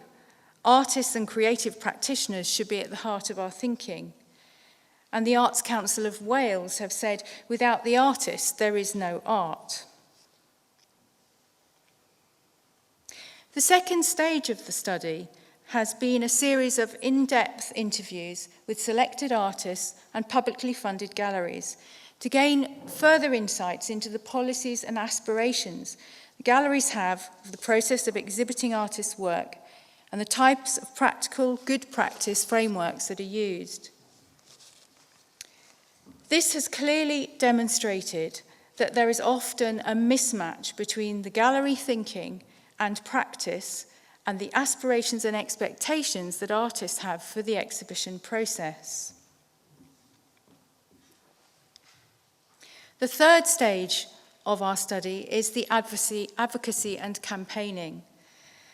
We want to raise broad awareness of the challenges, the economic challenges faced by visual artists. We want to make venues really conscious and aware of the relationship they have with artists. We want to encourage funders and influence arts organisations to recognise and value artists, and to promote good practice on valuing and supporting artists, which should be clearly set out and widely communicated. We will advocate to improve the livelihoods of significant numbers of artists through this research, target policymakers with win-win arguments and lots of evidence that's rooted in field experience and core values.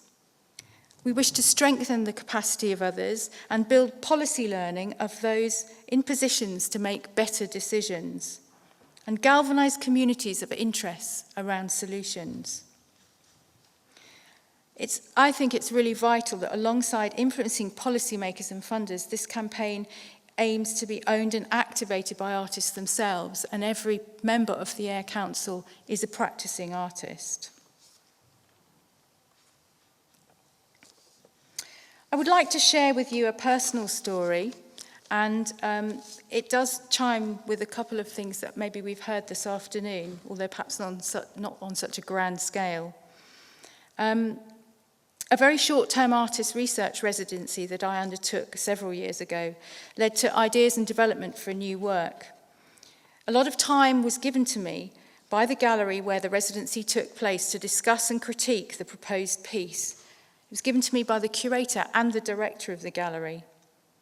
With very little time left on my residency, a very small amount of funding was found to add to the materials budget to make the difference and enable the realisation of that work.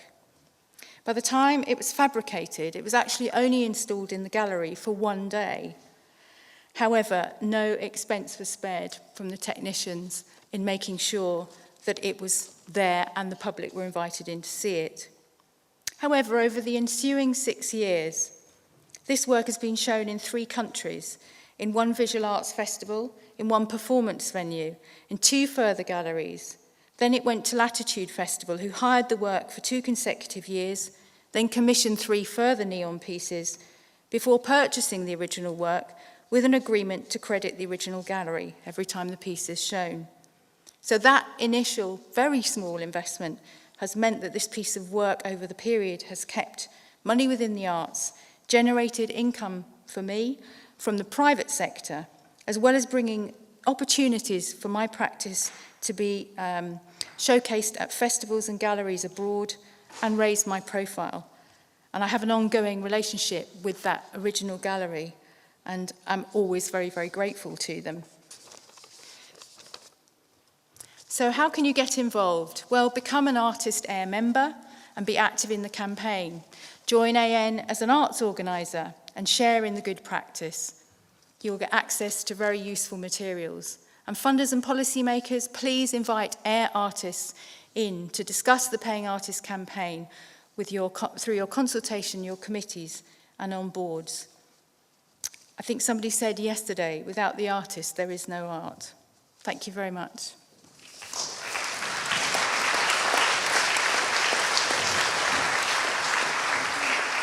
Thank you very much, Caroline. This is an eye-opening report, and when we're reflecting on sustainability and development of capacity, it's something we really need to take in consideration.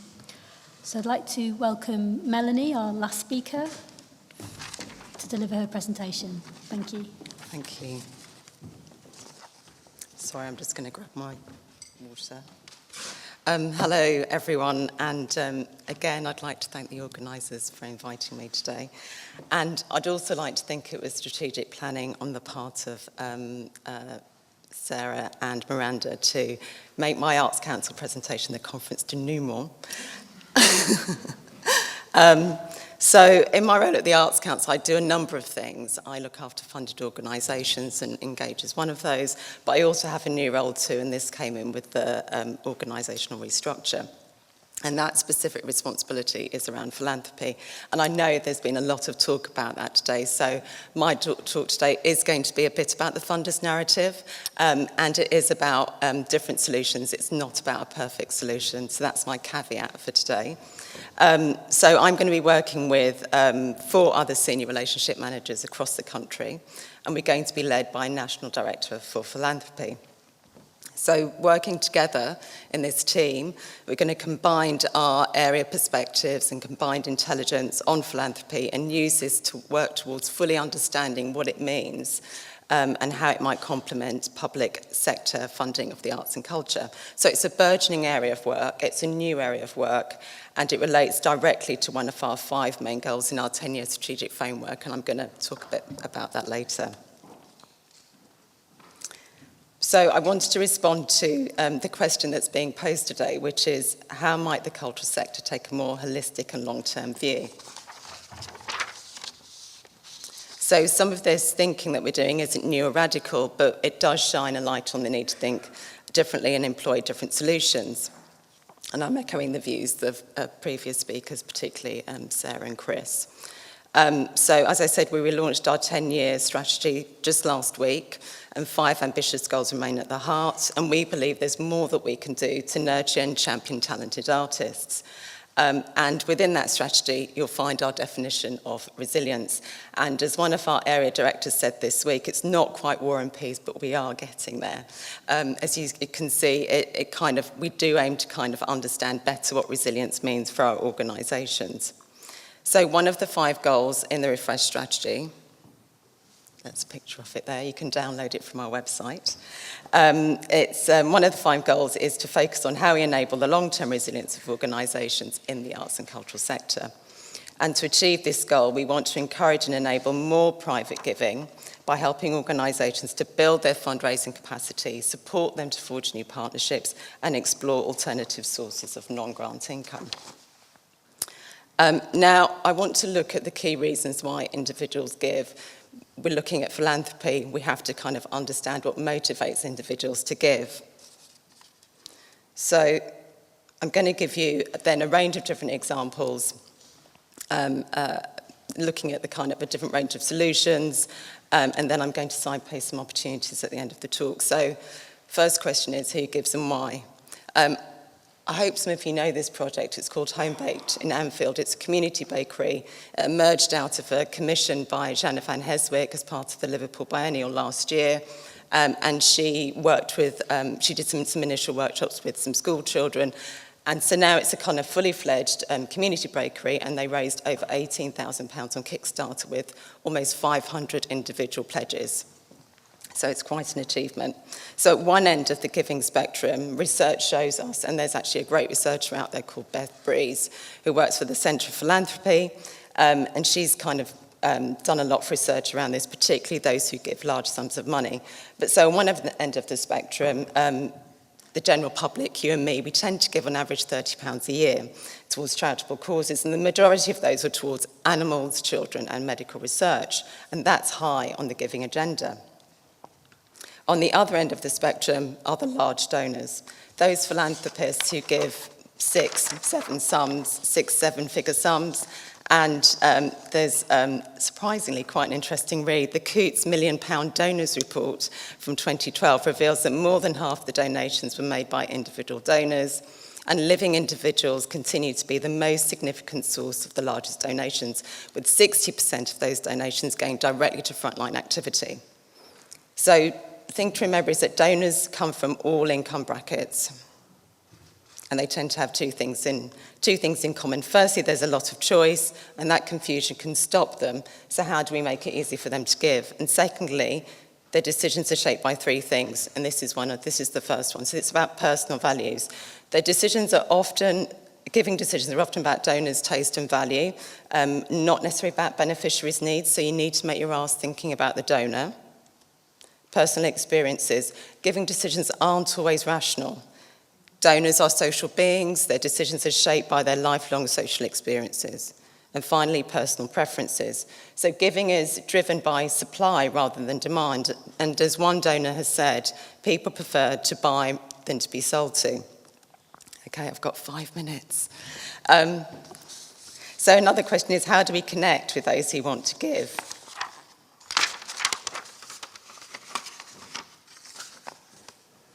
Whether the sum's modest or considerable, there's clearly a strong culture of giving in the UK.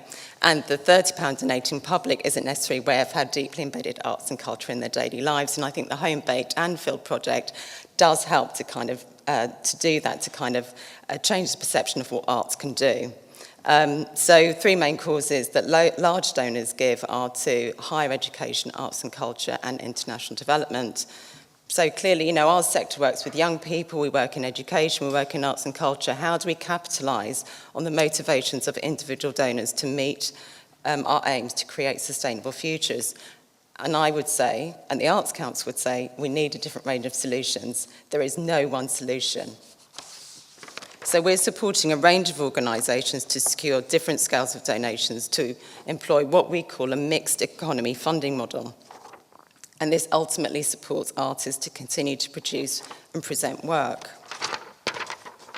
We definitely our job to raise more money for the sector, and we're already driving and supporting several distinctive projects.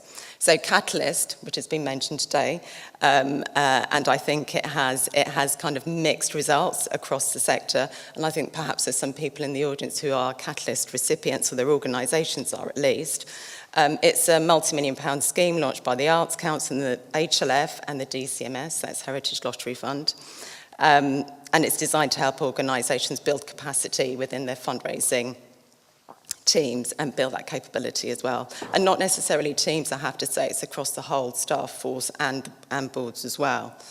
So far there have been 250 successful applicants to 3 cents of the scheme, and there will be another scheme because we know from the sector that there's great demand for this. So I thought it would be a good opportunity to talk about one case study in particular. This is a youth workshop at Circus Space. They're one of our MPOs, and it kind of exemplifies how an organisation with arts education at its core is using the scheme. So they're a leading provider of arts education. They involve thousands of people in their work, in the creation and performance of circus arts, and over half their annual income comes from grants and donations. And they wanted to use Catalyst funding to build capacity in their team and initiate a programme of individual giving. It's meant more time for the joint CEOs to dedicate towards fundraising. And one of the key challenges for Circus Space was to encourage their employees to make a significant shift in their attitudes towards fundraising. So everyone in the organisation had to become involved.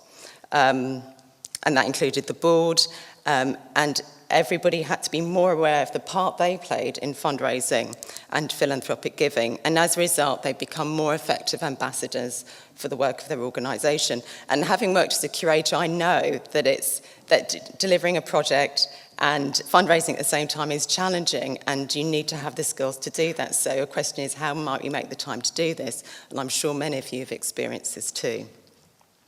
So far, Circus Space has received a number of donations, and it includes a pledge of £200,000 per year for the next 3 years from the philanthropist Eileen Getty from the Getty family in the States. She basically took a course there last year. She loved it, and she's been in contact with the CEOs ever since to discuss how they might support the next generation of artists. And the CEOs do happily acknowledge that it was Catalyst that enabled them to kind of have those conversations. I just wanted to highlight this project, which is about a relationship that's emerging with HE, and there are a number of them across the country. And I'm happy to talk to anybody afterwards more about those. So Baltics and Arts Council MPO, this is a cover of their book. You can get it on their website. It's free as a downloadable PDF. And the head of learning has said, by showing what we've learnt and the models we have developed, we hope they can be adapted and made relevant to others. She's saying here that here it is for free. And basically, in a nutshell, the Baltic found ways of engaging visitors through their front of house and creating a culture of learning within the organisation. And they did this by repositioning the front of house within the learning and engagement team. And then they have a key partner who's the University of Northumbria, and that partnership has developed over a number of years.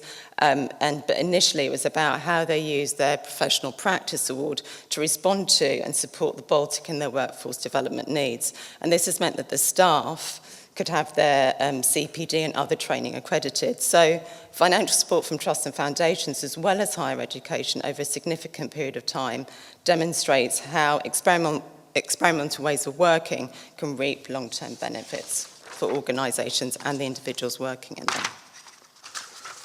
And this is just another shot from the book, Learning on the Front Line.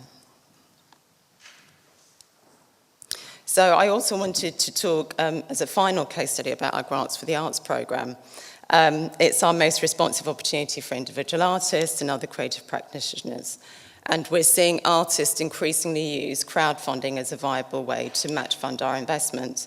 And this was one successful applicant, Julia Vogel. She did a piece of work around the idea of home in London, and she raised over £2,000 on Kickstarter. And she did this. She had to be proactive in reaching her target, so she made a film to engage potential donors. That's her funded page. So finally, I just wanted to signpost some relevant activity going on in the sector. And these are kind of two projects that we've funded. This one, Arts Funding and Philanthropy, was through an Arts Council Commission grant, which emerged out of Catalyst. It's set up to provide training. Those new entrants to working in development, there's a fellowship scheme, but there's also training for staff and for board. There's going to be training around digital fundraising. If anybody wants to know more about it, I'm happy to give them more information, but it's actually something that you should definitely sign up for the newsletter and find out more about.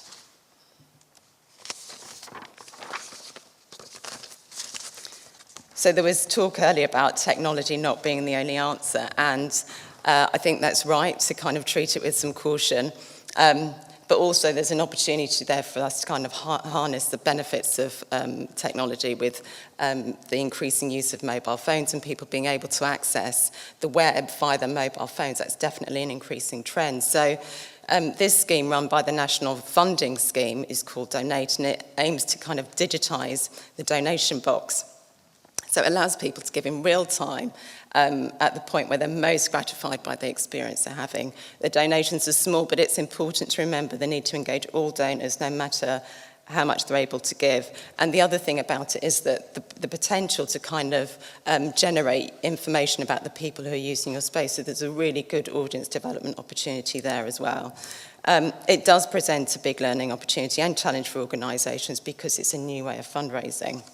Again, they produce research and case studies on their website, so it's definitely worth checking that out, just for information if you don't decide to join up to the scheme. So I just wanted to conclude by saying, again, we need a different range of solutions. We need to understand donors and their motivations and the potential for them to become new audiences. We need to cultivate and establish long-term partnerships. And we need to recognise everyone, whether it's a board member or somebody who's part of your staff team, they need to be more skilled in fundraising and to be good ambassadors for the organisation.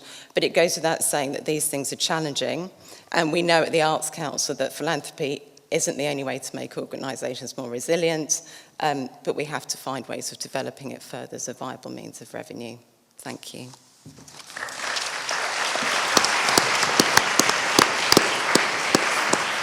Thank you, Melanie, for sharing with us the motivations around giving, and I'm sure we've all got a lot of questions relating to that, as well as all the other presentations that we've heard, which there's a lot of content and information there, and certainly a lot of ideas, and I would like to go straight to the floor to see if we have any immediate questions.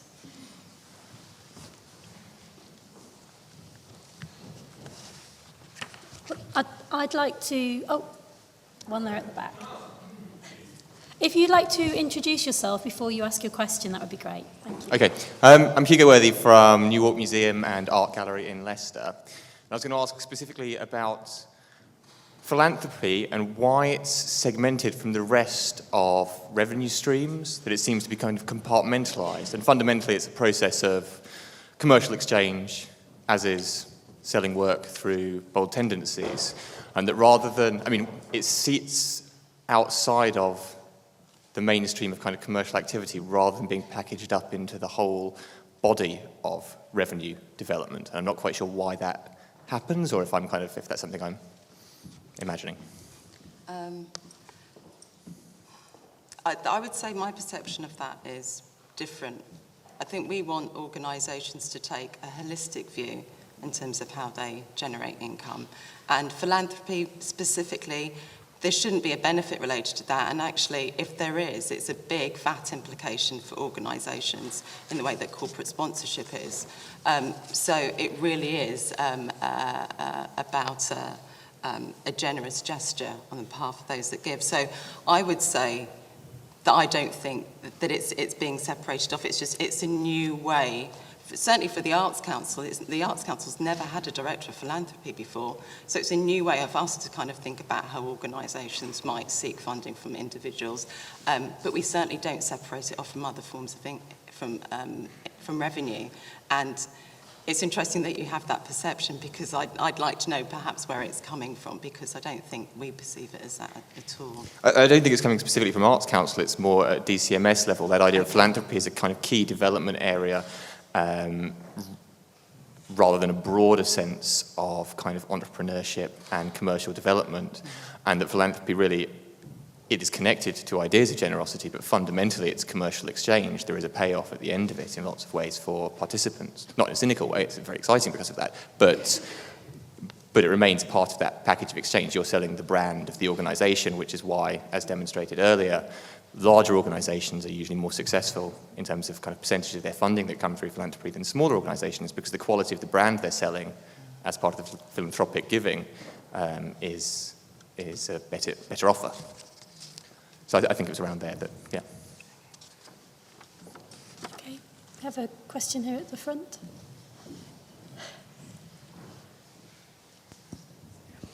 Thank you. I just had a question.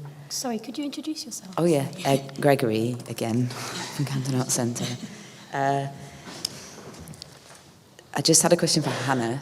No, not Hannah, I'm sorry. The person sitting in between Hannah and Melanie, whose name I've forgotten. Caroline, excuse me, sorry. I'm really glad that this is represented, that the presentation that you brought to the table is represented in the conference. I think it's really important that understanding what artists should be paid, especially in these times when there may be pay freezes happening, but certainly not a full understanding of benchmarking. It's work that I've tried to do myself, tried to benchmark what artists are being paid across the sector, just to understand whether or not where I'm sitting in all of that. But that also doesn't provide you with a very good indicator of what artists really should be being paid, just because you may be sitting in the middle range of what artists are being paid elsewhere. And I think one of the things that's really helped me in the past to understand is to also have some understanding of what freelance artists' costs are, living costs, and why the daily rates that we pay them are what they are. Because I've had to try and justify that in the past. Why do I need to increase that daily fee? And I just wondered whether the research that you've done has incorporated any research with artists about how those fees are calculated and how much money they actually take away in their pocket after they've paid out all of their kind of expenses as freelancers.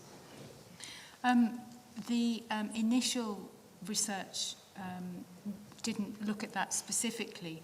However, in the follow-up, where we did the in-depth interviews with artists and with galleries, the artists were asked during that to define where they felt they were career-wise, and also in terms of their income over expenditure and all the issues that you raise. That information is at the moment being looked at. In fact, I've got a meeting to attend on Monday where we're going to go through all that to then prepare material for the advocacy and campaigning. So that it's really important that you've raised that, and I will make sure that what you've said comes to the table on Monday, because you're right that it does need some contextualisation for it to be fully understood by people perhaps who haven't ever gone through that freelance experience, which is a very unique experience. Thank you. My name is Janie Nichol. I'm Vice Chair of the Scottish Artists Union, and just in response to that question, the Scottish Artists Union has done a lot of research on that and has a rates of pay advisory scale that was basically they used examples of they basically want to be able to compare rates of pay with overheads and all that kind of thing in order to establish day rates and half-day rates and also workshop rates. So we're doing a good deal of research on that at the moment. And we're actually working together and connecting on some issues. We have ongoing dialogue with Scottish Artists Union and actually have some joint campaigns that we're discussing to go forward with in the future. I'd like to, I know Steve has limited time, and having spoken to all the panel, I would actually like to ask a question myself, which I hope would be of interest, is that the work that you're doing is offering a different learning experience through your programs and through the people that you're working with. And I wondered if you could just reflect on that. I think we're offering a different sort of learning experience to what teachers in schools can offer, because we are, although some of our staff are qualified teachers, they're principally artists, and they're using the resource of the theatre, its staff and creative teams, to stimulate engagement of young people, both as audiences and participants. So we are offering a different sort of... When our staff work in schools, they're not delivering the school curriculum, they're not teaching GCSE drama, they're devising and developing theatre-based projects with those students. And Hannah, you've been talking about how through this system of opportunity that the people that you're working with in Peckham are part of that learning process.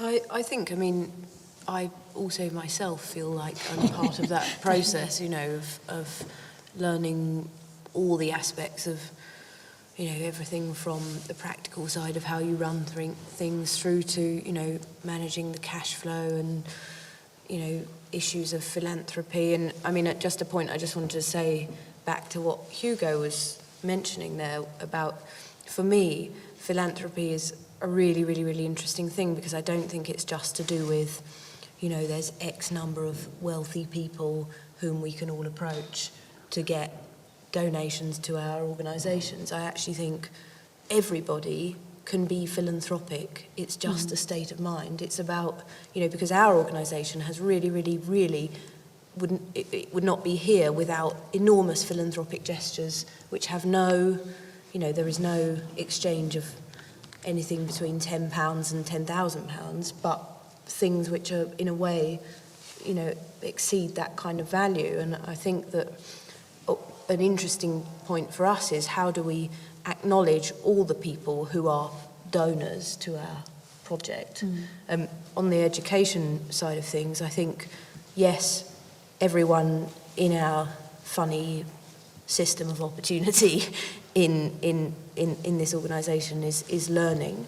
And I think one of our big challenges is, we've always wanted to do something there are an enormous number of children and young people in Peckham, and we've never really been able to provide properly for those people, because of course our hours are the summer when we can't really partner easily with schools, etc., etc. So actually next year, and it's something I just wanted to mention, is that we are setting up quite a radical scheme that will start in January and actually run through to the end of June, so that we hope through this scheme of taking everything we know about bold tendencies out of the site and into the local area, we will create through that a community of young people and children who can then give back to us the other way around.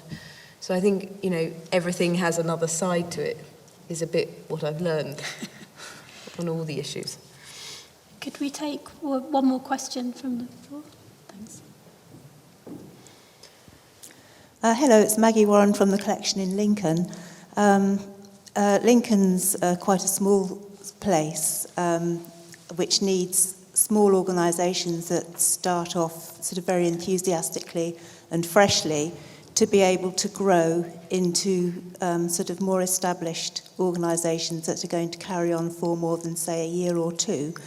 And so I wondered, Hannah, because it sounds as if you started small and then it became more established over the 10 years, if you could pick out a couple of the things that you think have really contributed to the success of your organisation, and whether maybe there were a couple of points where you thought it might have been on the point of failure, but something happened and which enabled it to carry on. I think the only answer really to that is, you know, fundamentally to believe that this thing is necessary and important, and that, you know, especially in London where there are so many amazing organisations that have been around for a long time supporting, you know, we tried to think, or we continue to think, what is it that we can do that can contribute to that ecosystem and not repeat, or try to do something that somebody else is actually doing much better, and then just to hold on all the time to, the, like I say, the fundamental belief that what we're trying to do is a good thing. Whether or not anyone thinks that is actually not important at this moment in time. What matters is that it continues to happen. And, you know, every year there are moments when one thinks it's not really happening. But I genuinely think that that thing is necessary in that place, and otherwise that place would be totally unused and that provision would not be there, and all the things that it's managed to do would not exist. And, you know, every arts organisation has a phenomenal role to play, however small or large it is, you know, and we're all part of one particular system that's sort of ever changing and rearranging itself. And I mean, I think literally the only thing you can do is persevere and not worry too much about money. I think we've come to the end of our session now, and as you can appreciate, there's been 4 very different presentations, but are coming together around the challenges that we're facing in terms of, you know, looking for solutions. But as Melanie said, there is no perfect solution, and I think one of the most important things is that through conferences like Engage, we're able to come together to share ideas and best practice, and to not replicate challenges that we've had before, or some of the risks that Hannah's talking about. And I think through this session, I'm sure next year there'll also be more discussions around the challenges of bringing in that elusive funding into the sector to support the continuation of our work. So I'd like to thank all of the panel members and to bring this session to a close. Thank you.